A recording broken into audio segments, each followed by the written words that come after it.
Hey, this is Jamie from Capsule Computers, and today we are reviewing Children of Morta. This title from Dead Mage and 11-Bit Studios is available now for PC.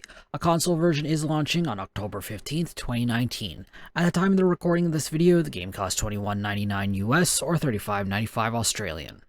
An ancient corruption is once again spreading across the mountain of Morta. The Bergson family have been protecting the land for centuries, and they must now rally together once again to stop the corruption while navigating the ups and downs of family life. The bulk of Children of Morta's story is told between dungeon runs, with a few side stories found within the randomly generated dungeons.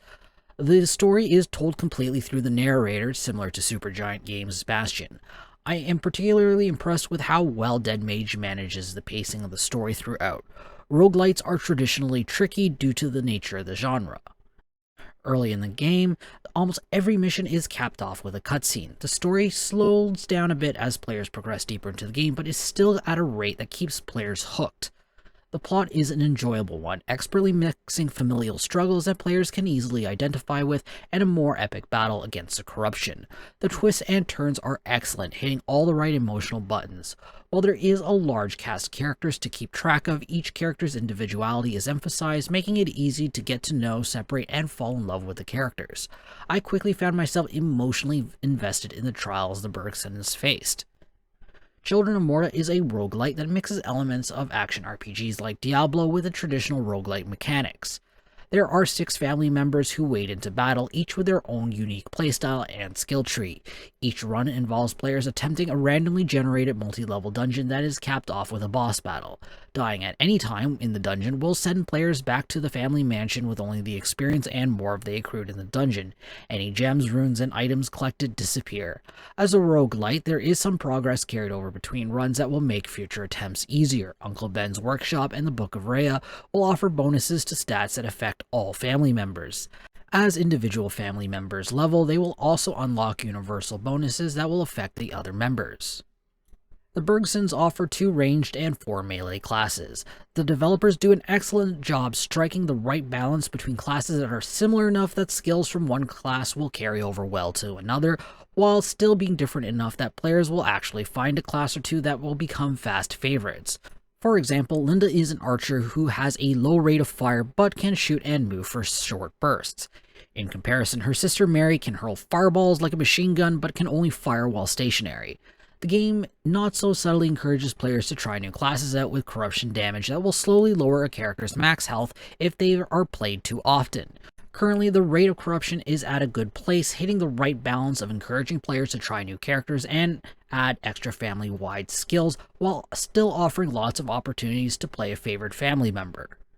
The classes are generally well balanced. The first few levels are the most difficult as many abilities have yet to be unlocked.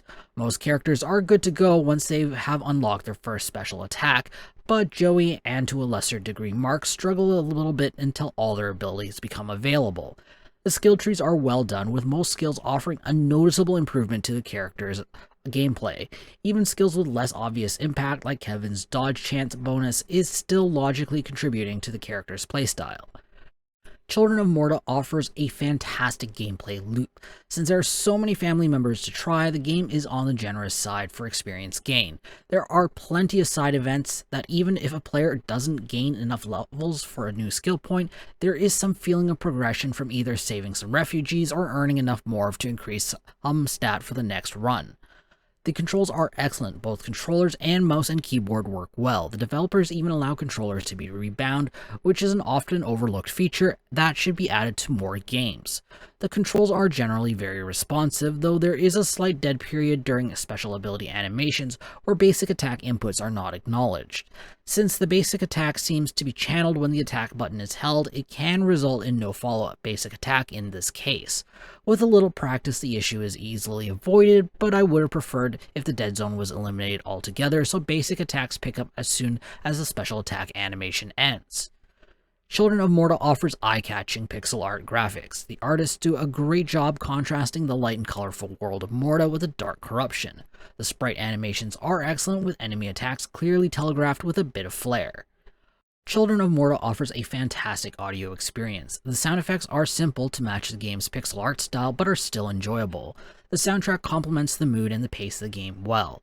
The narrator's voice acting is perfect. His skillful performance goes a long way in creating the bond between the players and the Bergson family, considering the narrator is the only voice actor in the game. The narration easily shares a category with other legendary performances like Logan Cunningham's work in Bastion. Children of Morta is a fantastic game. It has an addictive gameplay loop that keeps players coming back run after run to see how the Bergson family copes with their ancient duty. The audiovisual presentation is top-notch and pairs nicely with the game's plot. While there are some extremely minor issues with the early game balance and the special attack dead zone, I can easily see this game being a solid contender as one of the best indie titles for 2019. I'm awarding this game 9.5 capsules out of 10. If you want to read this review, be sure to check out the link in the description or in the video's card. I hope to see you soon. This is Jamie from Capsule Computers signing off. Hey YouTube, if you enjoyed this video, be sure to like it and subscribe to Capsule Computers for more awesome videos. If you're looking for more videos to watch, check out our review of Rebel Galaxy Outlaw here on the left. If you're looking for another rogue-lite to play, check out our review of Void Bastards here on the right.